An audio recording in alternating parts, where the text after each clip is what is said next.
In the headlines, Chairman of the People's Democratic Party, Secondus, declined call for his resignation. Despite exhortation by Labour Minister, striking resident doctors still follow through. Court orders forfeiture of properties linked to Okorocha.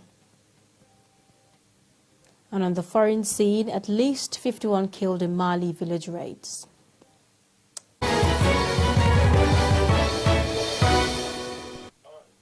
Welcome to this update. I'm Zainab Bala. The national chairman of the People's Democratic Party, Uche Secondus, says he will not resign his position. Secondus said this in a statement issued by his media advisor, Ike Obonyi, in Abuja on Monday. The national chairman also said that so far nothing warranted his resignation from the party position. According to him, those calling for his resignation should come clean and tell party members across the country his offence. The party chair said that he would remain focused and committed to the ideals of the party, which he swore to protect and defend upon his election to lead the party 44 months ago. Association of Resident Doctors continued strike despite ultimatum given to the doctors to resume work. The action is taking its toll on patients in hospitals in Abuja, where activities are low. Dashan Hussein Osman tells us more. Despite threats by the federal government through the Minister of Labour and Productivity, Dr. Chris Ngige, to enforce the no-work, no-pay rule against striking resident doctors, hospitals remain near empty. At the National Hospital, Abuja, some patients find succor with consultants attending to them, while others are not so lucky. I was here last Friday. I could not see the doctor because they say they are on strike. So there's a limited number that the consultant can see, and I was not lucky to make the number. I have to come back today to see the doctor. It has affected me. You can see I'm supposed to be in the office now. I'm wasting time here, and I was here yesterday. A time wasted also.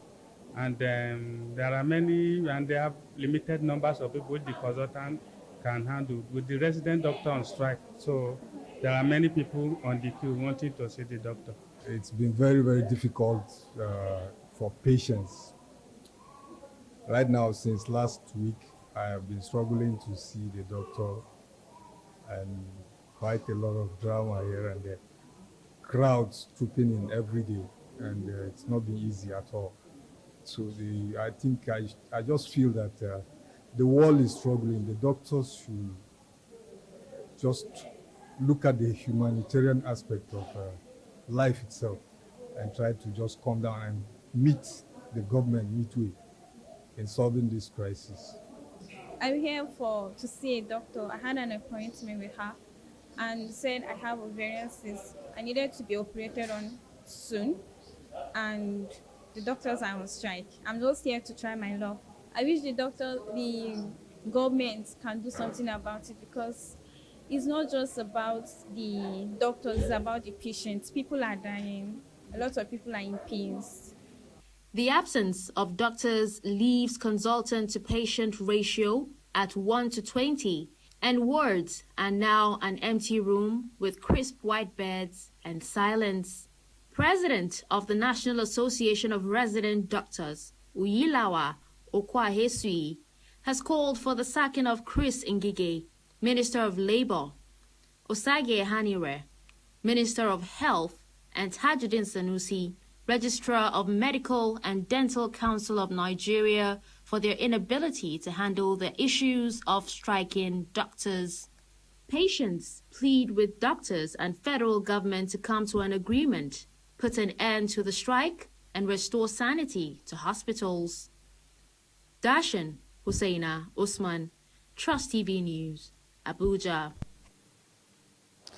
The Kaduna State government says all primary and secondary schools will remain closed until security situation improves across the state. The Commissioner for Education, Dr. Shehu Mohammed, stated this on Monday in Kaduna at a joint press conference with the Commissioner for Internal Security and Home Affairs, Samuel Arwan. Mohammed said the press conference is organized to dispute the fake news going round that schools were directed to reopen for third term on August 9th. According to the Commissioner, the state government on August 6 announced the postponement of school resumption till further notice as advised by security agencies.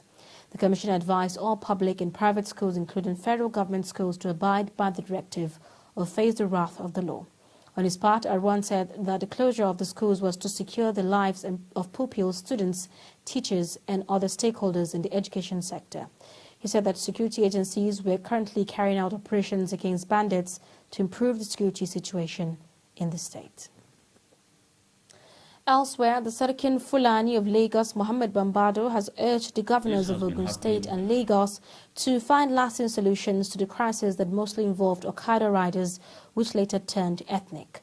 Mohammed Bambado, while commenting on recent crisis in Ibese, said similar incident has occurred in Calabar, Lagos, adding that on their own part, they are doing their best by calling the Okada riders to order. Earlier, the Special Advisor to Ogun on Inter-Ethnic Affairs, Hadi Sani, disclosed that normalcy has been restored in Ibeshe. For a long time, and it has been occurring.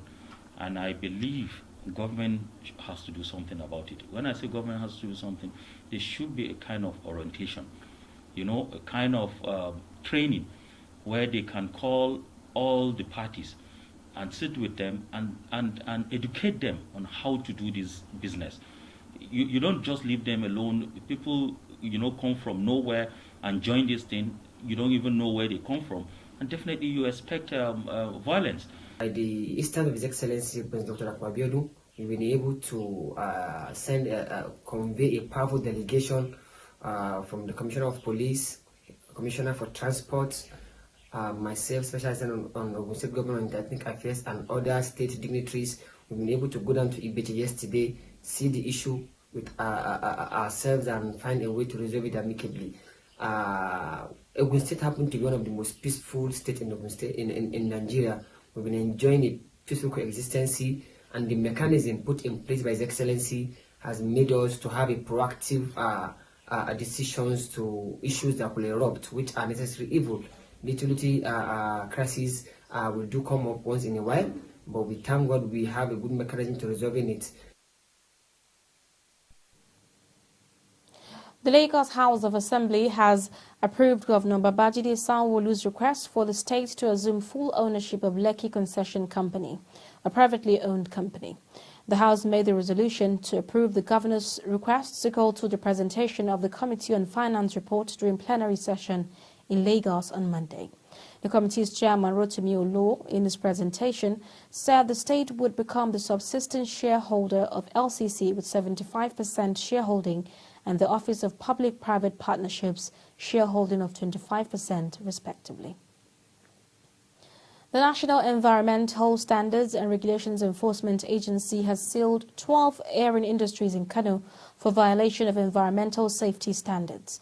Musa Shehu Usman, the Deputy Director of the agency, stated this while reviewing progress of the nationwide enforcement exercise embarked by the agency on Monday in Kaduna. Shehu Usman said the affected industries were sealed for various offences in contravention to the environmental safety standards and regulations.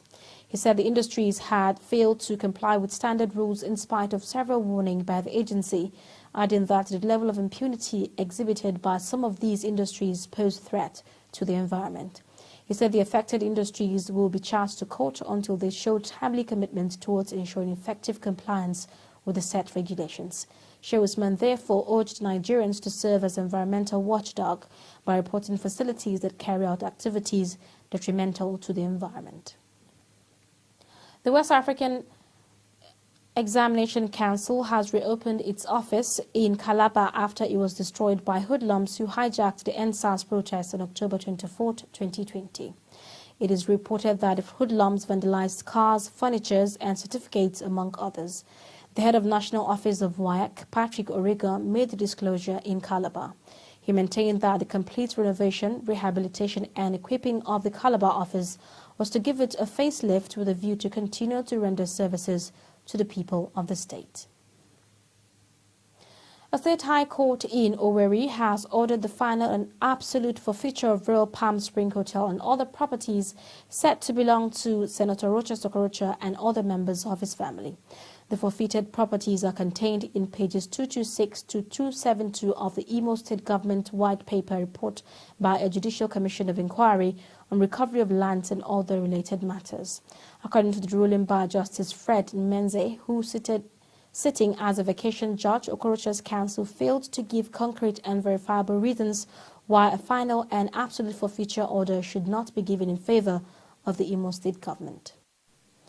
You are watching Trust TV News Update. Coming up after the break, FCT Indigenes call for new social contract. That's all coming up after the break. Stay with us. Get latest updates on current topical issues and breaking news by downloading the Trust TV mobile app on your Android devices. Go online, click Google Play Store, search Trust TV, install the app, and get doses of unfiltered information on happenings all over the world in your pocket. Trust TV, documenting the Nigerian story.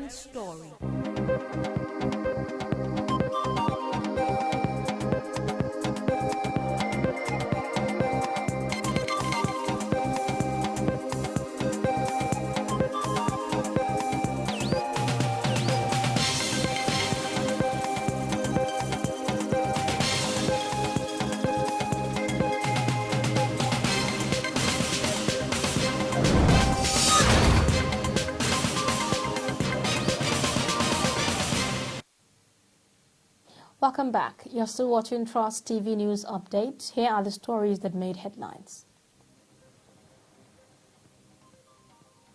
The national chairman of the People's Democratic Party, Uche Secondus, said he will not resign his position. The Kaduna State government says that all primary and secondary schools will remain closed until security situation improves across the state. Still ahead, commercial banks, shops, supermarkets, motor parks and other business outlets in Awka, Anambra State capital were shut on Monday in compliance to sit-at-home order by the indigenous people of Biafra. However, the popular Eke market was open, but shops owners did not open their shops. Meanwhile, civil servants in the state reported to duty according to the directive of Governor Willie Obiano for all workers to be in office or risk salary cut. Daily Trust reporter who monitored the event in Awka said all the banks along Onitsha-Enugu Expressway shut doors to customers. As of the time of filing this story, there was no reported case of violence in any part of the state. The sit-at-home order given by the indigenous people of Biafra turned bloody in Imo on Monday as no fewer than 3 buses were burnt at Nwogu in Ahiazo and Basi local government area of Imo State. Occupants of one of the buses was reportedly burnt to ashes. According to Daily Trust correspondent, it was also learned that 2 of the vehicles, Hummer bus belonging to a popular transport company, Libra, was fully loaded from Umahia when they ran into a group of hoodlums suspected to be members of IPOP. The passengers of the buses said to be fully loaded scampered to safety, while one of the drivers was reportedly shot on the hip. Our correspondent also gathered that there was heavy shooting around Banana Junction along Oluwori Road as gunmen engaged security agents in a shootout. Police Public Relations Officer CSP Michael Batam was not available to comment on the situation. Katsina State Commissioner for Health Yakubu Nuhu Danja says at least 60 persons have died from cholera. He disclosed this at the weekend during the annual general meeting of the state branch of the Nigerian Medical Association in Katsina. Danja also said the state has over 1,400 confirmed cases, but did not disclose the affected local government areas. He, however, assured that the state government was working to curb the spread of the disease. Daily Trust correspondent Tijani Ibrahim, who is currently in Katsina, gives us an update of the situation. There is palpable fear here in Katsina following the cholera outbreak, which claimed at least 60 lives, as confirmed by health authorities. The State Commissioner for Health, Engineer Yakubu Nuhu, who was speaking during the weekend at the annual general meeting of the Nigerian Medical Association, said the state has recorded over 1,400 suspected cases, out of which he said 60 have already died. This is indeed worrisome for both residents as well as the state authorities.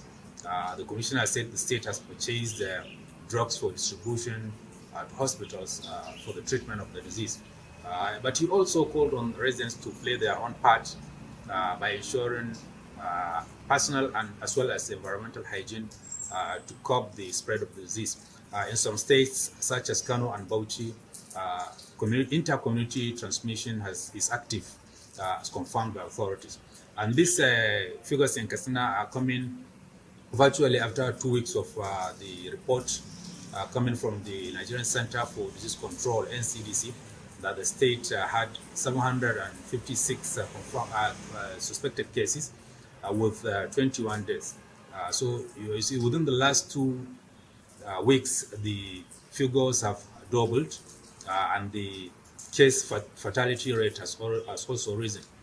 It is indeed worrisome for both the residents and the authorities.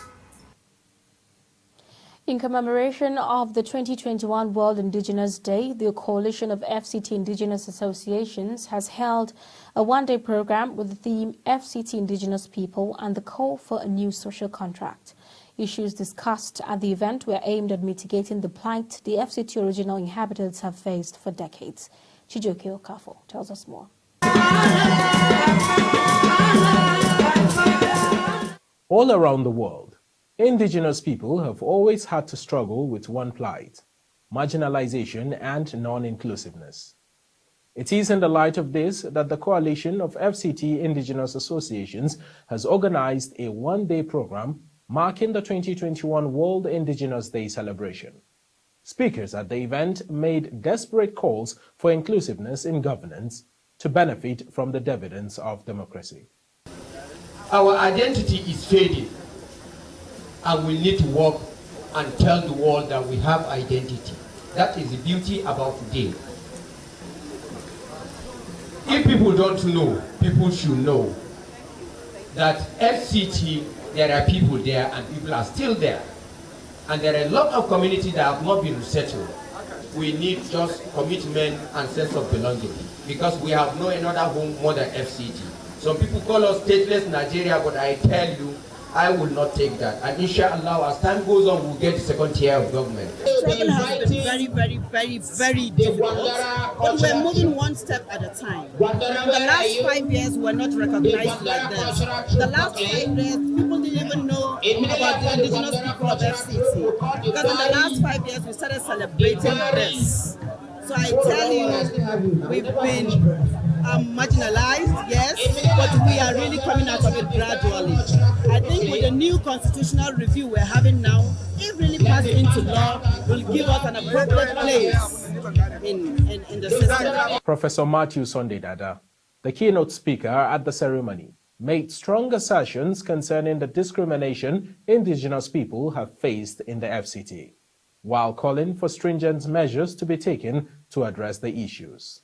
As indigenous people, we must steadfastly focus on establishing new political and territorial status quo and building new kinds of institutional relationships between the state and the indigenous people.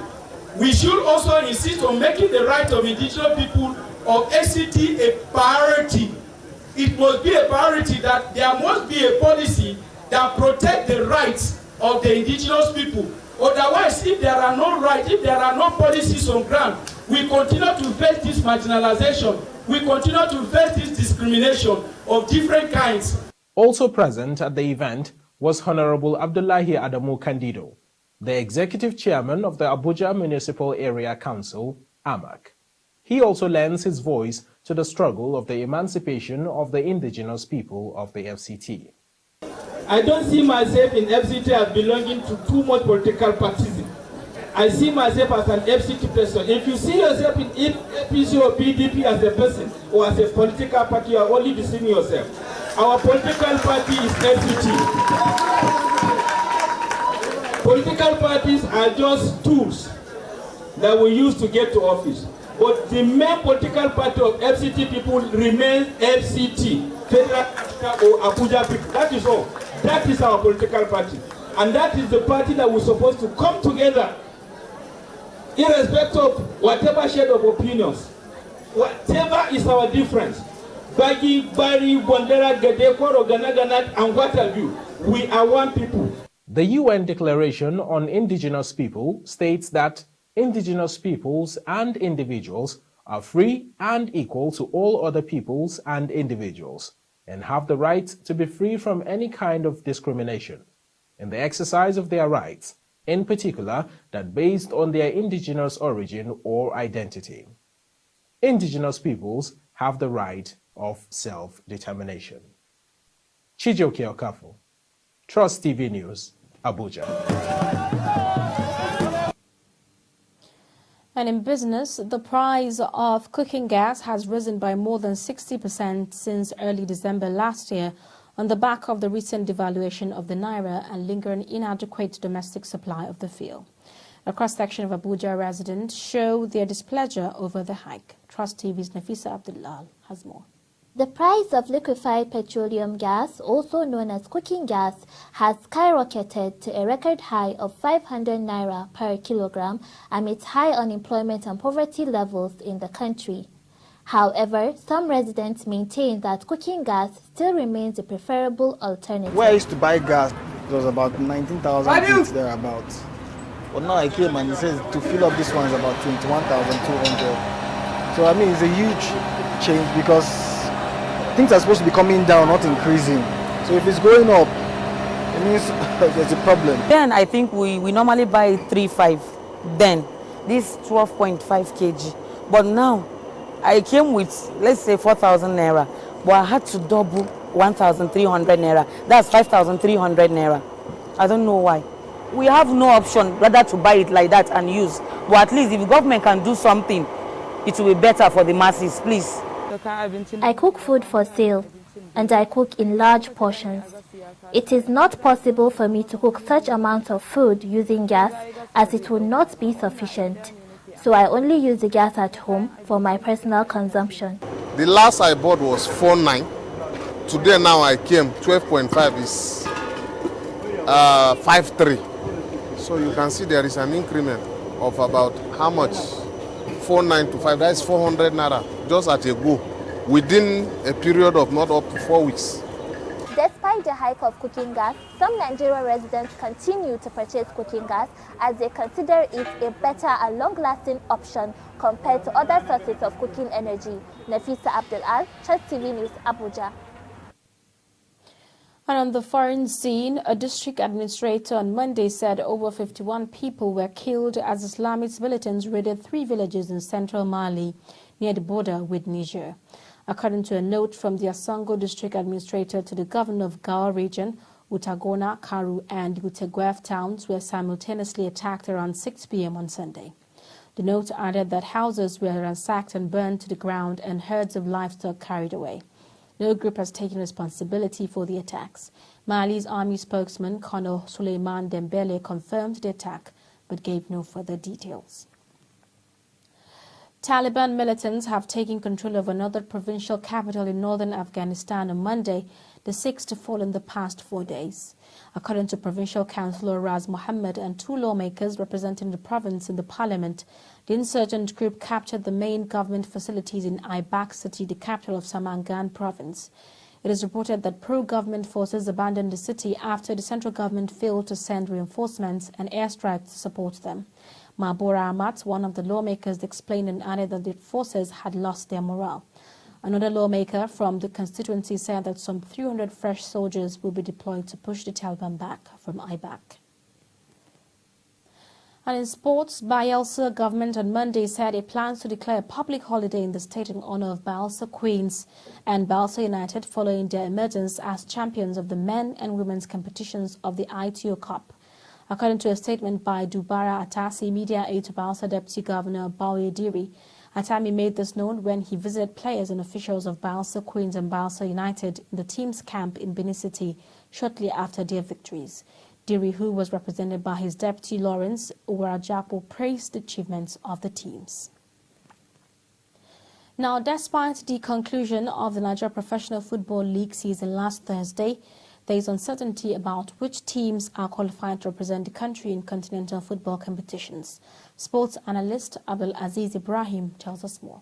I can tell you for certain the 4 teams that have made the drop, the 4 teams that will not be in the top flight next season, and they'll be playing in the Nigerian National League. Taking a look at the table there, we have Jigawa Golden Stars, Warri Wolves, FC Ifeanyi and then Adamawa United. So those are the 4 teams that have made the drop.